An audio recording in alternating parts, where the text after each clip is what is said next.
সময় পাহাড় এবং স্রোতের মধ্যে অবস্থিত একটি অদ্ভুত শহরে একদল শিশু বাস করত, যারা খুবই সাহসী ছিল। ওদের দুঃসাহসিক কাজ করা ছাড়া আর কোনো কিছুই ভালো লাগতো না। তাদের নাম ছিল স্যাম, লিলি, ম্যাক্স আর এমিলি। তারা সব সময় নতুন কিছু উত্তেজনার সন্ধানে থাকতো।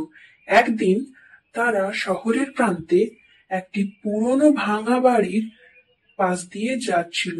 স্থানীয়রা ওটিকে ভুতুড়ে বাড়ি বলে ডাকতো, কিন্তু দুষ্টু বাচ্চাগুলি প্রচন্ড সাহসী ছিল। তারা ওই ভুতুড়ে বাড়িটিতে যাবার সিদ্ধান্ত নেয়। যখন তারা বাড়িটিতে প্রবেশ করছিল, ভেতর থেকে কে যেন একটা চিৎকার করে উঠল, যেন তাদের দূরে থাকতে সতর্ক করছে।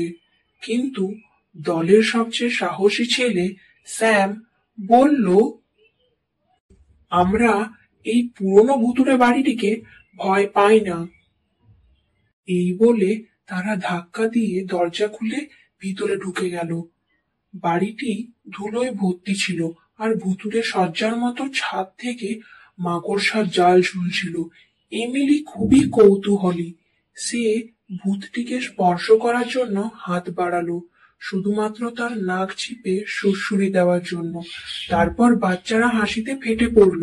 মুহূর্তের মধ্যে তারা সব ভয় ভুলে গেল। তাদের হাসি ঘর জুড়ে ছড়িয়ে অশুভ কিছু জাগিয়ে তোলে। হঠাৎ তাদের পায়ের নিচে মেঝেটি চিকচিক করতে শুরু করে এবং ছায়া থেকে একটি ভুতুড়ে আকৃতির বুড়ি বেরিয়ে আসে। ভুতুড়ে বুড়িটির একটি ছেঁড়া চাদর পরে দাঁড়িয়েছিল, কিন্তু ভয় দেখানোর পরিবর্তে ভূতটি হাস্যকর ভাবে হেঁচে সারা বাড়িতে ধুলো উড়িয়ে দেয়। বাচ্চারা এই দৃশ্য দেখে হাসিতে ফেটে পড়ে। ম্যাক্স হাসির মাঝে চিৎকার করে বলল, এটাকে সবাই ভুতুড়ে বলে। ভূত, যে নিজের নাম গার্টি বলে, স্বীকার করে যে তিনি এক সময় গৃহকর্মী ছিলেন, কিন্তু একটি জাদুকর ভ্যাকুয়াম ক্লিনারের সাথে একটি দুর্ঘটনায় পড়ে বাড়িতে আটকে যায়। এখন বাড়িতে কেউ প্রবেশ করলে ভূতটি তাকে ভয় দেখানোর চেষ্টা করে, কিন্তু পরিবর্তে তার সব সময় হাসি পায়। এভাবেই সে তার দিনগুলি কাটিয়েছে। গার্টির জন্য দুঃখিত হয়ে বাচ্চারা তাকে অভিশাপ মুক্ত করবে বলে সিদ্ধান্ত নেয়।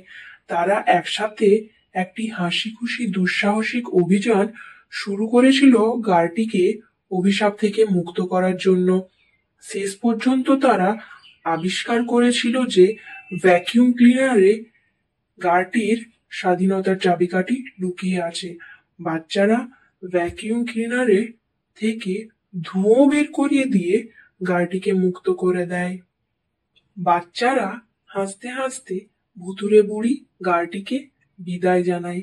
এখন শান্তিপূর্ণ ভুতুড়ে বাড়িটির ওপর সূর্যাস্তের দীর্ঘ ছায়া ফেলে তাদের এই হাস্যকর দুঃসাহসিক অভিযান শেষের ইঙ্গিত দেয়।